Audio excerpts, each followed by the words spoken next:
अगर हम बात करें मोदी जी की और G20 समिट की, आप किस तरह देखते हैं उसको? क्या होने जा रहा है? देखिए क्या क्या आप समझ रहे हैं कि क्या चैलेंजेस हैं या क्या होप्स हो सकती हैं? देखिए इस वक्त दुनिया के सामने मतलब दुनिया जैसे पाकिस्तान में इमरान खान कहता है ना कि नाजुक दौर से गुजर रहे हैं, वैसे ही दुनिया इस वक्त बहुत नाजुक दौर से गुजर रही है। एक तरफ रशिया यूक्रेन वॉर खत्म होने का नाम नहीं ले रही है, और उसकी वजह से उसके जो आफ्टर इफेक्ट हैं, इम्पैक्ट हैं, वो दुनिया के दूसरे देशों पर भी पड़ रहे हैं। इसमें सबसे बड़ा है फूड सिक्योरिटी है। अब अगर ये खिंचता रहा ऐसे ही, दूसरी तरफ आप देखेंगे तो अमेरिका और चाइना के बीच अब बात ट्रेड वॉर से निकलकर रियल वॉर की तरफ पहुंच गई है। क्योंकि नैन्सी पॉलिसी की यात्रा के समय हमने देखा था कि किस तरह एज पे आ गए थे दोनों देश। तो मुझे लगता है कि G20 एक ऐसा फोरम है, बड़ा फोरम है। आपको तो पता ही है कि दुनिया के जो 20 सबसे शक्तिशाली देश कह लीजिए वो हैं। और मैं आपको थोड़ा सा डेटा बताना चाहूंगा कि जो G20 में देश शामिल हैं, उनके पास पूरी दुनिया की कुल जीडीपी का 80% है। आप सोचिए, कुल दुनिया की जीडीपी का 80%। उनके पास ग्लोबल ट्रेड जो है, जितना कुछ ग्लोबल ट्रेड होता है, 75% हिस्सेदारी है, मतलब कब्जा है उनका G20 देशों का। तो ये बहुत बड़ा प्लेटफॉर्म है आरजू जी। और इस प्लेटफॉर्म पर आप सोचिए कि ये जो G20 है, बेसिकली यही इस पूरी दुनिया को चला रहे हैं। मतलब 190 देश हैं, लेकिन ये 20 मिलके पूरी दुनिया को चला रहे हैं। और ये इसे G7 का एक्सटेंडेड वर्जन कहा जाता है। तो G7 में जो 7 सबसे पावरफुल कंट्रीज हैं, इसमें 20 सबसे पावरफुल कंट्रीज हैं। अब इसमें इंडिया के लिए तो मैं थोड़ा बाद में आता हूं कि क्या चीजें हो सकती हैं। पाकिस्तान के लिए मैं कहूंगा कि आप देखिए कि पाकिस्तान इतने साल हो गए, 75 ईयर्स, लेकिन वो G20 का मेंबर नहीं है। और ये बहुत बड़ा नुकसान है, क्योंकि आपको इसमें ट्रेड है, आप इसमें आपसी संबंध है, डिफेंस पैक्ट्स होते हैं, बहुत सारी चीजें होती हैं जो ये 20 देश आपस में मिलकर करते हैं, पॉलिसीज तय करते हैं, पॉलिसीज बनाते हैं, डिसीजन मेकिंग पावर में रहते हैं। लेकिन एग्जैक्टली। वहां पर पाकिस्तान नहीं। अब अगर मैं इंडिया की बात करूं, तो इंडिया के लिए करीब, मुझे जहां तक मुझे खबर है कि करीब 8 से 10 जो राष्ट्राध्यक्ष होते हैं, उनसे पीएम मोदी की मुलाकात होनी है। उसमें सबसे पहला नाम है आपका ऋषि सुनक, जो ब्रिटेन के प्राइम मिनिस्टर हैं। और दूसरे हैं आपके इमैनुअल मैक्रा, फ्रांस के प्रेसिडेंट। इन दो से बहुत इंपॉर्टेंट मीटिंग होने वाली है मोदी जी की। इसके अलावा अभी जिनपिंग से बातचीत की कोई खबर नहीं है, कोई उसकी सूचना नहीं है। बाइडेन से भी मुलाकात की कोई ऐसी कुछ सूचना नहीं। तो ऋषि सुनक के साथ जो मीटिंग होनी है, वो उसमें दो बातें बहुत इंपॉर्टेंट है। पहली बात है FTA, फ्री ट्रेड अग्रीमेंट, जो दिवाली तक हो जाना था। बोरिस जॉनसन, आपको याद होगा कि आए थे तो उन्होंने कहा था कि हम दिवाली तक इसको कर देंगे, लेकिन वो हुआ नहीं, क्योंकि एक तो पॉलिटिकल उठापटक मची रही ब्रिटेन में। बिल्कुल और उसके, बिल्कुल। हाँ, उसके अलावा थोड़ा सा ब्रिटेन की तरफ से जो नए नए मंत्री थे, प्राइम मिनिस्टर थी, उनकी तरफ से कुछ ऐसे बयानबाजियां हुई जिससे थोड़ा इंडियंस नाराज हो गए। तो उन्होंने कहा कि बॉस, अभी इसको ना ठंडे बस्ते में डाल दो। लेकिन वो ठंडे बस्ते में डालने का मतलब ये हुआ कि ब्रिटेन की इकोनॉमी के लिए, अभी हमने ब्रिटेन को क्रॉस करके 5th इकोनॉमी बने हैं, वर्ल्ड की लार्जेस्ट। तो ब्रिटेन को अपनी इकोनॉमी पे ध्यान देना है, और उसके लिए भारत के साथ FTA बहुत जरूरी है, बहुत ज्यादा जरूरी है। तो ऋषि सुनक इस बात की कोशिश में है कि भाई किसी तरह से FTA हो जाए। दूसरी बात कि बोरिस जॉनसन ने उस वक्त भी आए थे, जब शायद पिछले साल की ही बात है, मई की। तो उन्होंने एक रोड मैप 2030 की बात की थी।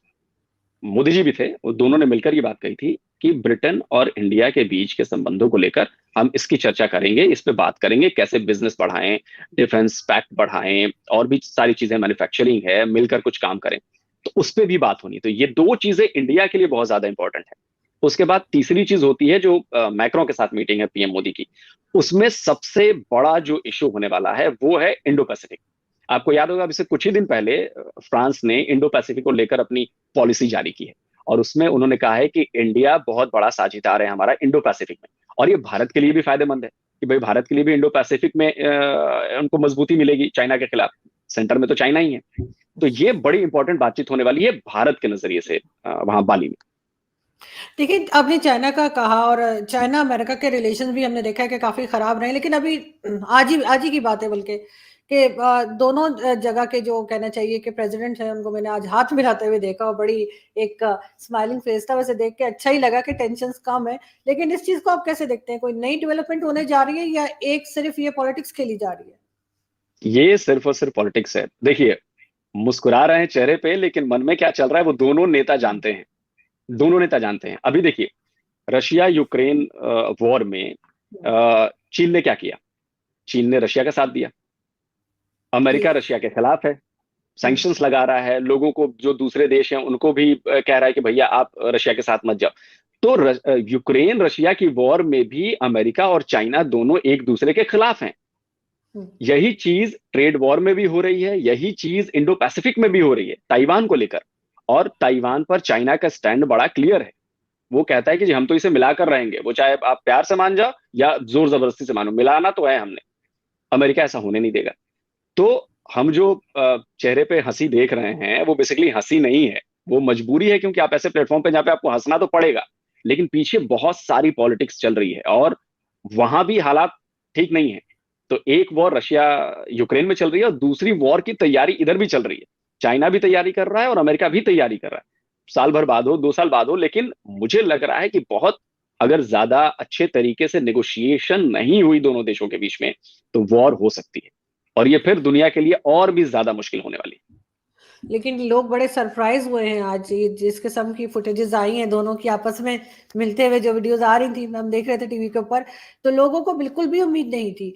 तो अब लेकिन कहीं थोड़ी-सी उम्मीद तो हो सकती है कि जी कहीं कुछ बेहतरी की तरफ जाए, और भारत जैसे अपनी फॉरेन पॉलिसी को बहुत ज़्यादा इस तरह से लेके चल रहा है, बैलेंस लेके चल रहा है, जो कि मैं अक्सर कहती हूँ कि पाकिस्तान को होना चाहिए, लेकिन हम ज़ाहिर अपनी इकोनॉमी की वजह से कुछ ना कुछ गड़बड़ हो जाती है।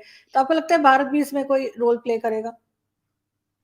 नहीं, रोल प्ले करेगा, जरूर प्ले करेगा। अभी देखिए, रशिया यूक्रेन वॉर में भी भारत ने रोल प्ले करने की बात सामने आई थी। अमेरिका की तरफ से ये कहा गया कि जी भारत ने युद्ध विराम की बात की, शांति समझौते की बात की, जेलेंस्की नहीं माने, उन्होंने ये रिपोर्ट की थी। देखिए, वॉर तो वैसे दुनिया में कहीं भी अच्छी नहीं है। और ऊपर से अगर दो सुपर पावर, मतलब चाइना को भी सुपर पावर अगर आप मान लेते हैं, उनकी लड़ाई अगर हुई, तो ये हम सबके लिए बहुत बुरे सपने की तरह होगा, कि हम ऐसा नहीं चाहते। और बगल में हम बैठे हुए हैं, इंडिया बैठा हुआ है, तो हम ऐसा नहीं चाहते कि लड़ाई हो। अगर बातचीत हुई, बाइडेन और जिनपिंग की बातचीत होनी है, ये पहले से तय है कि G20 में बातचीत होगी, मीटिंग होगी।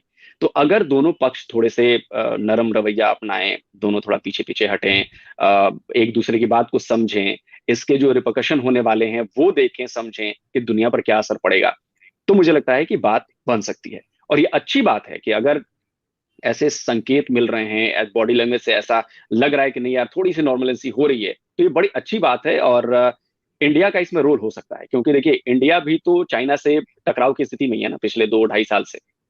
भले चीजें ठीक हुई हैं, 16 17 15 या 16 राउंड की बातचीत हुई है, कई जगहों से डिसंगेजमेंट हुई है हमारी, लेकिन कई जगहों पे अभी भी है, हमारी सेनाएं हैं। और इस बार भी इंडिया की तरफ से क्लियर कर दिया गया है, चाइना की तरफ से भी क्लियर किया गया है कि इस बार भी सर्दियों में सेनाएं वैसी ही तैनात रहेंगी। और आपको पता है कि वहां बिल्कुल। पे -50 -60 डिग्री में तैनाती हुँ। बहुत खतरनाक है। तो यानी कि अभी भी टेंशन तो है, इंडिया चाइना में भी है, चाइना अमेरिका में भी। बिल्कुल, क्योंकि ये न्यूज़ मैंने भी देखी थी, बल्कि कल ही शायद देखी थी कि जो फ़ौज है वो उसी जगह रहेंगी, आर्मी अपनी जगह पे रहेंगी, उसमें कोई ख़ास चेंज नहीं आएगा। उससे लग यही रहा था कि अभी भी उसी तरह की टेंशन है। लेकिन फिर भी इसमें आप जैसा आप बात कर रहे थे हम G20 की, पाकिस्तान का उसमें कोई रोल नहीं है। तो क्या ऐसा तो नहीं है कि पाकिस्तान को बाहर रखने के लिए जो है वो इंडिया ने कुछ किया? क्योंकि ये बात भी हमारे यहाँ की जाती है कि जहाँ-जहाँ पे पाकिस्तान नहीं होता, किसी भी इस तरह के फ़ोरम पे, तो कहते जी इंडिया ने पैसे चला दिए। नहीं नहीं, ऐसे बिल्कुल बात नहीं है। देखिए, अब हम तो G7 में भी नहीं है, हम तो नहीं है G7 में। लेकिन देखिए, होता क्या है कि उसके किसी भी ग्रुप में जाने के आपके कुछ क्राइटेरियाज होते हैं। आप कैसा, आपकी इकोनॉमी कैसा बिहेव कर रही है, आपके यहाँ जो पॉलिसीज हैं या आने वाली पॉलिसीज हैं, आपका विजन जो है, आपका रोड मैप आगे का 20 साल का, 15 साल का क्या है। तो इस चीज की सबसे बड़ी कमी पाकिस्तान में, पाकिस्तान में एक भी लीडर अभी ऐसा नहीं है जो अगले 5 साल बता सके कि मैं 5 साल में ये करने वाला हूं या ये देश के लिए मैं करूंगा, ये मेरा रोड मैप है, ये मेरा ब्लूप्रिंट है। आप बताइए, आपने कभी सुना हो किसी नेता से कि मैं 5 साल में ये चीजें करने वाला हूं, मैं रहता है रोजगार कोई नहीं देने के लिए 5 साल, इनका। अभी तक 75 ईयर्स में कोई रहा ही नहीं, जी 5 साल तो बेचारा कैसे बताएगा, 3 साल का ही बता सकता है।